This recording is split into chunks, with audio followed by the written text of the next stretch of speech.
अष्टावक्र गीता उपदेश संख्या 5।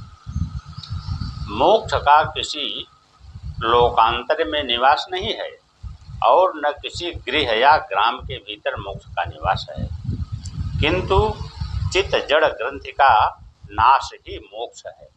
अर्थात जड़ चेतन का जो परस्पर अध्यास है, उस अध्यास से जो जड़ अंतःकरण के कर्तृत्व भोक्तृत्वादि धर्म हैं, वे आत्मा में प्रतीत होते हैं एवं आत्मा के जो चेतनता आदि धर्म हैं, वे भी अग्नि में तपाए हुए लोह पिंड की तरह अंतःकरण में प्रतीत होने लगते हैं। जब लोहे का पिंड अग्नि में तपाया जाता है तो लाल हो जाता है और हाथ लगाने से वह हाथ को जला देता है। तब लोग ऐसा कहते हैं कि देखो, यह अग्नि कैसा गोलाकार है, लोहा कैसे जलता है। परंतु जलना धर्म लोहे का नहीं है और गोलाकार धर्म अग्नि का नहीं है, किंतु परस्पर दोनों का तादात्म्य अध्यास होने से अग्नि का जलना रूप धर्म लोहे में आ जाता है और लोहे का गोलाकार रूप धर्म अग्नि में चला जाता है। उसी प्रकार अंतःकरण के साथ आत्मा का तादात्म्य अध्यास होने से जब आत्मा के चेतन आदि धर्म अंतःकरण में आ जाते हैं और अंतःकरण के कर्तृत्व भोक्तृत्व आदि धर्म आत्मा में चले जाते हैं, तब पुरुष अपनी आत्मा का कर्ता और भोक्ता मानने लग जाता है और उसी में जन्म मरण रूप बंध को प्राप्त हो जाता है। जब आत्मा ज्ञान से अपने को अकर्ता अभोक्ता शुद्ध और असंग मानता है और कर्तृत्व आदि को अंतःकरण का धर्म मानता है, तब स्वयं साक्षी होकर अंतःकरण का भी प्रकाशक होता है और तब ही अध्यास का नाश हो जाता है। अध्यास के नाश का नाम ही मुक्ति है।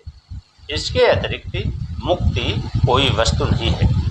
जनक जी कहते हैं कि हे भगवान, नैयायिक आत्मा को कर्ता भोक्ता और सुख दुखादि धर्मों वाला मानते हैं एवं पुरुष भी कहता है मैं करता हूँ, अर्थात यज्ञादि कर्मों का कर्ता और उनके फलों का भोक्ता भी अपने को मानता है। तब फिर यह जीवात्मा अकर्ता और अभोक्ता होकर मुक्त कैसे हो सकता है? इसके उत्तर में अष्टावक्र जी कहते हैं कि निराकार सच्चिदानंद रूप एक ही निर्गुण आत्मा सर्वत्र व्यापक है। जैसे ही आकाश सर्वत्र व्यापक है, परंतु घट पट आदि उपाधियों का भेद करके घटाकाश पटाकाश ऐसा व्यवहार होता है और उपाधियों का भेद करके आकाश का भी भेद प्रतीत होता है। वास्तव में आकाश का भेद नहीं है। वैसे एक ही व्यापक आत्मा का अंतःकरण रूपी उपाधियों के भेद से भेद प्रतीत होता है। वास्तव में आत्मा का भेद नहीं है। जैसे अनेक घटों में आकाश एक ही है, परंतु किसी घट में धूल भरी है, किसी में धुआं भरा हुआ है और किसी में नील पीतादि वर्णों वाले पदार्थ भरे हैं। पुनः धूल आदि के साथ यद्यपि कोई आकाश का वास्तविक संबंध नहीं है, तथापि धूल आदि वाला प्रतीत होता है। वैसे आत्मा का भी अंतःकरण और उसके धर्मों के साथ कोई वास्तविक संबंध नहीं है, तथापि परस्पर के अध्यास से वह सुख दुखादि धर्मों वाला प्रतीत होता है। वस्तुतः आत्मा में सुख दुख आदि तीनों काल में भी नहीं है।